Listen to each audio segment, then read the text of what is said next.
আপনাদের এত প্রেম কেন শেখ হাসিনার বিষয়ে? এটারও কারণ আছে। কারণ ভারতের বিএসএফ প্রায় দিনই 2 দিন 3 দিন পর পর আমাদের সীমান্তে বাংলাদেশিদের হত্যা করে। একমাত্র শেখ হাসিনার সরকার ছাড়া বাংলাদেশের বিভিন্ন রাজনৈতিক দল এটার প্রতিবাদ করছে। দিল্লির সিংহাসনে যারা আছেন তারা দেখছে, আরে আমরা অন্যায় করি, বাংলাদেশের মানুষকে হত্যা করি, শেখ হাসিনা তো একটু শব্দ করে না। এইরকম প্রধানমন্ত্রী তো আমাদের দরকার। অতএব শেখ হাসিনা নির্বাচিত হোক না হোক, ও ফ্যাসিস্ট হোক, তাতে কোনো যায় আসে না, ওকেই ক্ষমতায় রাখতে হবে। এই 16 বছর একমাত্র দিল্লি ছাড়া, ভারত ছাড়া শেখ হাসিনাকে দুনিয়ার কোন দেশ সমর্থন করেনি। এই বাংলাদেশে নতুন নতুন শব্দ চালু করেছিলেন শেখ হাসিনা। গুম, আমরা আগে কোনদিন গুম শুনিনি। ক্রস ফায়ার আমরা এর আগে শুনিনি।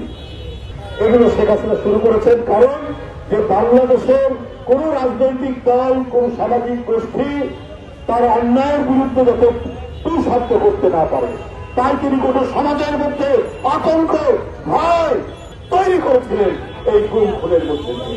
আমি দিল্লির রাস্তাতে যারা আছেন তাদেরকে বলি, যখন বাংলাদেশের মানুষের উপর শেখ হাসিনা অত্যাচার করছে, গুম করছে, ক্রস ফায়ার দিচ্ছে, মানুষের লাশ পাওয়া যাচ্ছে নদী, নালা, খাল, বিল প্রত্যেকটি জায়গায়, সেদিন কিন্তু কেন আপনারা একটি টু শব্দ করেননি? কারণ শেখ হাসিনা আপনাদের আপনজন, আপনাদের অন্যায়, আপনাদের সমস্ত অবৈধ কাজ শেখ হাসিনা মেনে নেয়। কিন্তু বাংলাদেশের মানুষ এটা মানে না বলেই আজকে বাংলাদেশের বিরুদ্ধে আপনারা বিষোদ্গার করছেন, বাংলাদেশের বিরুদ্ধে আপনারা নানা ধরনের অপপ্রচার করছেন। প্রতিদিন বাংলাদেশের বিরুদ্ধে আজে বাজে কথা, মিথ্যা কথা, অপপ্রচার, অপতথ্য দিয়ে এক ধরনের একটা ভিন্ন পরিবেশ, বিভ্রান্তি তৈরি করছে। কিন্তু সারা দুনিয়ার মানুষ জানে যে বাংলাদেশ কত সম্প্রীতির দেশ, কত শান্তির দেশ। বাংলাদেশে হিন্দু, মুসলমান, বৌদ্ধ, খ্রিস্টান কাঁধে কাঁধ মিলিয়ে আমরা সাম্প্রদায়িক সম্প্রীতি আমরা বজায় রেখেছি। মোদী সাহেব, আপনাদের কি সেই দৃষ্টান্ত আছে? আপনার 400 বছরের মসজিদকে ভেঙে গুড়িয়ে দিয়েছে।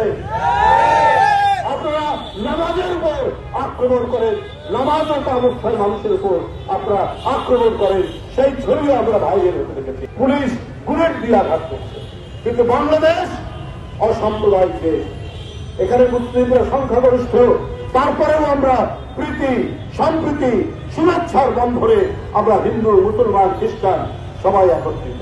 আমরা কারো প্রতি ঘৃণা পোষণ করি না, আমরা ভারতের প্রতিও করতাম না। কিন্তু আপনারা যদি আমাদের প্রতি ঘৃণা পোষণ করেন, আপনারা যদি একজন পতিত স্বৈরাচার, ঘৃণ্য স্বৈরাচার, যে রক্তাক্ত আলপনার মধ্যে দিয়ে নিজের ক্ষমতাকে টিকিয়ে রেখেছিলেন, তাকেও যদি আপনারা একমাত্র আপনাদের প্রতিনিধি মনে করেন যে সেই হচ্ছে আমাদের আসল লোক, তাহলে তো বাংলাদেশের মানুষ আপনাদেরকে বিশ্বাস করবে না।